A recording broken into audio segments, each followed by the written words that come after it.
네, 여러분 안녕하세요. 뉴스입니다.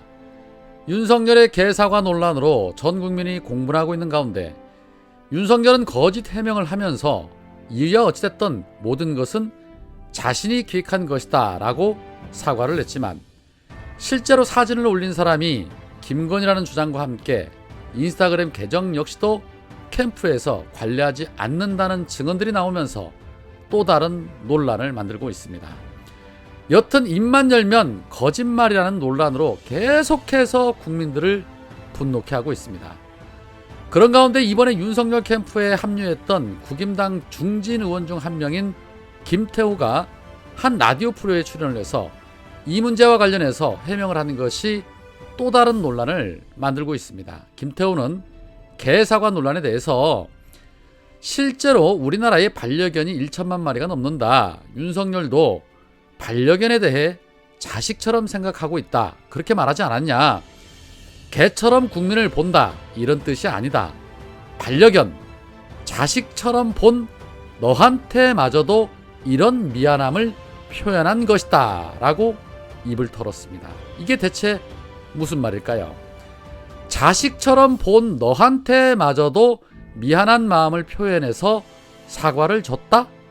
전두환 옹호 발언한 것이 개한테 사과할 만큼 잘못한 일임을 알고 개한테 사과를 했다. 그리고 그 개사과를 버젓이 국민들에게 보여주면서 사과한 것이다. 뭐 이렇게 말하고 있는 듯합니다. 다시 말해 국민들에게는 사과를 하지 않고 유감 표명만 했지만 개에게는 사과했다라는 소리입니다.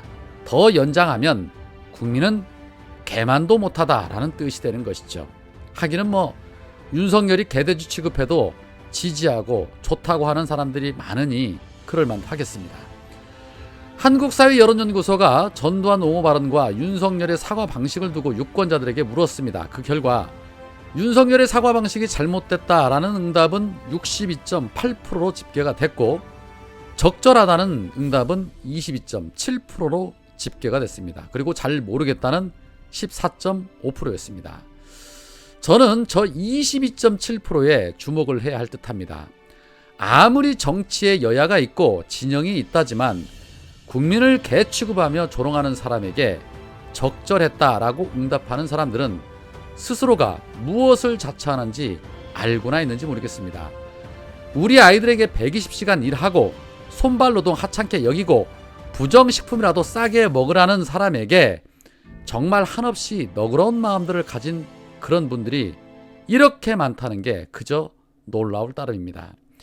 이런 윤석열이 전두환을 옹호하며 광주 시민들을 짓밟아 놓고 또 논란이 일자 그분들을 보듬어 안겠다며 경선이 끝나면 광주를 방문하겠다라고 말했었지요. 광주시장인 이용섭 시장이 윤석열을 후려칩니다. 이용섭 시장은 국회에서 기자회견을 열고 5.18 원흉 전두환을 찬양하는 것도 모자라서 개사과 사진으로 또 한 번 광주 시민을 우롱하고 짓밟은 윤석열이 도대체 무슨 의도로 광주를 방문하겠다는 것인지 광주 시민은 이해할 수가 없다. 저해라고 천박한 역사관을 드러내고도 진정성 있는 사과 한마디 없이 오만과 독선으로 일관하고 있는 윤석열에게 광주를 정치쇼 무대로 내어줄 생각 전혀 없다. 반성 없는 광주 방문은 5월 가족을 비롯한 광주 시민들을 더욱 고통스럽게 하고 분노케 할 뿐이다. 윤석열이 당장 해야 할 일은 5월 광주에 대한 제대로 된 역사인식을 바탕으로 광주 시민이 납득할 수 있도록 진정성 있는 행보를 보이는 것이다. 국민들의 평균적 수준에도 미치지 못하는 경박한 역사의식을 가진 사람이 대통령이 되겠다고 나선 현실이 참으로 안타깝고 나라의 앞날이 걱정스럽다라고 윤석열을 강하게 후려쳤습니다. 국민의 평균적 수준에도 미치지 못하는 경박한 사람을 대통령 만들겠다고 난리치는 이 현실이 정말 개탄스러울 따름이 있죠. 뿐만 아닙니다. 윤석열이 검찰총장 재직 시절에 수족인 수정관실을 이용해서 진보 유튜브 채널 서울의 소리 등을 사찰했다는 보도도 있었습니다. 공수처에 따르면 최근 대검 수정관실에서 근무했던 직원들을 잇따라 불러서 조사하는 과정에서 유튜브 채널 서울의 소리 등에 대한 모니터링 업무를 한 적이 있다는 취지의 진술을 확보했다고 합니다. 판사도 사찰하는 저들인데 뭐 유튜브 채널들이야 오죽할까 싶습니다. 아마 서울의 소리뿐만 아니라 많은 채널들이 모니터링 당하고 사찰을 당하지 않았을까 의구심이 생기는데, 윤석열이 절대 되어서는 안 되는 수많은 이유 중 하나가 바로 국가 권력을 자신의 사주처럼 운영을 해서 자신에게 불리한 곳이라면 언제든 기소를 하고도 남을 사람이기 때문인 것입니다. 아마도 열린 공간뿐만 아니라 더 많은 채널들이 블랙리스트에 올라가 있지 않을까 하는 생각이 듭니다. 일각에서는 유튜브 모니터링 업무는 고발 사주 의혹과 별개라고 하더라도 문제의 소지가 있다는 비판과 함께 수사정보 수집에 국한된 수정관실 업무 범위를 뛰어넘었다라는 목소리가 나오고 있습니다. 자, 이 부분에 대해서도 반드시 조치가 필요할 것으로 보입니다.